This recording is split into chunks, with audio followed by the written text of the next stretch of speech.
अरे भाई सोमिया पोखराल खेसारी भैया के टैटू छपइलस हाथ पर ओकरा से मिले चल गेल। हमें के छपा तो हमें से ना मिली हां का हमर छाट निकरा भी बा। ओह नो रेखा गणेश उपनेखा साला ओकरा भी तो सामान बता मिले गेल। तारा भी तार गण बता मिले अब। ओह नो हां हां तू लिखवा ले अपने गुड़िया को टैटू अरे तोरो ले मिले आजीवन। तोरा गाना गावे वाला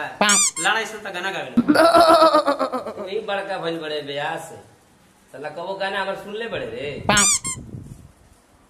सरौ टाइट साला रोज दिन रात शॉर्टे पे जाता है। ये कहिया गाना गावेला रे लौंड गावला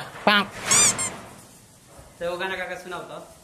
सुनाओ रे गाड़ी वो गाना गा के सुनाओ नो सुनाई सुनाओ और सुन बोल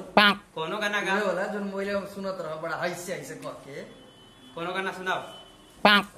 सुन दे सुनाओ कि मरही के बात अरे मुआ तो न जान से सुनला अभी कैसा गावा था अरे तोरा से बढ़िया तो ही गई रे तू ही गाओ कर भाई सुनो तनी साहब गाओ तू ही गाओ हम गई गाओ हमारा गाना सुन दे गाओ।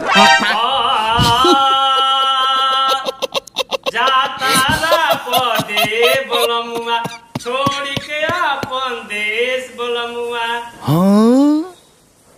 कह रे खराब गई है ठीक तो रह खराब गई है एक से बढ़िया ना गाते हैं हां तो ठीक है रे अब हम का कहीं और गाना सुन के हमारे बोलिए नहीं खेली एक से खराब गई है ना ठीक तो रह एकदम पूरा एकदम अभी हम माइक धले हां साला स्टार फेल हो जी हमरा की सर वैसा गीत गईब सब म्यूजिशियन के भोजन आफत हो जी पूरियो ना मिली ना कौन गए हां तुम गए वो सुनो सन दोनों फेल हो जी पूर्व कहेंगे देख गाओ तनी गा हां गाओ अरे की रघुकुल रीत